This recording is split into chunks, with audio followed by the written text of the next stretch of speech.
At WWDC 25, Apple engineers shared some fascinating insights about SwiftUI in iOS 26. And the one topic that stood out, liquid glass. First, a quick primer. WWDC Labs are a private group meeting with Apple engineers held during the conference week. You join via Webex if you registered beforehand, but only Apple employees have their cameras on.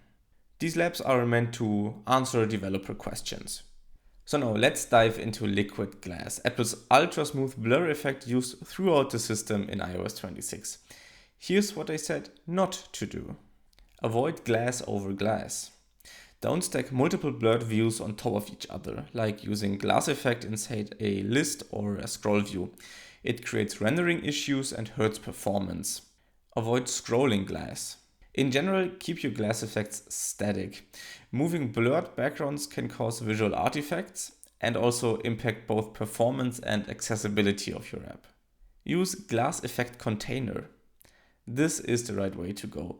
Apple recommends wrapping multiple elements inside a glass effect container to unify them into a single layer.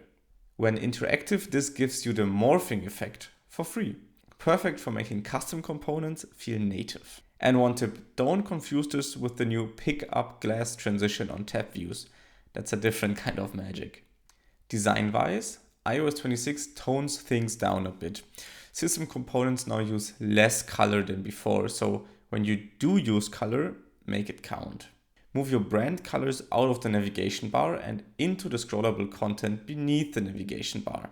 This creates a beautiful bleed-through effect behind the glass. Of course, it's not just about the looks, performance matters as well.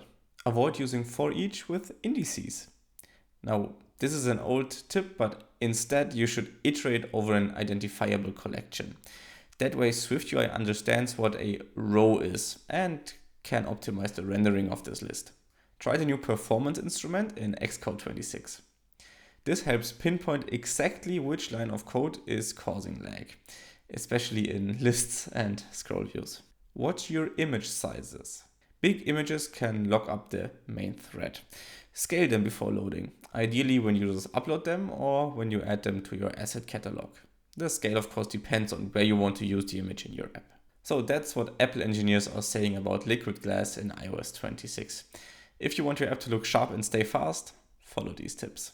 Like this video, subscribe to the channel for more WWDC deep dives and beyond.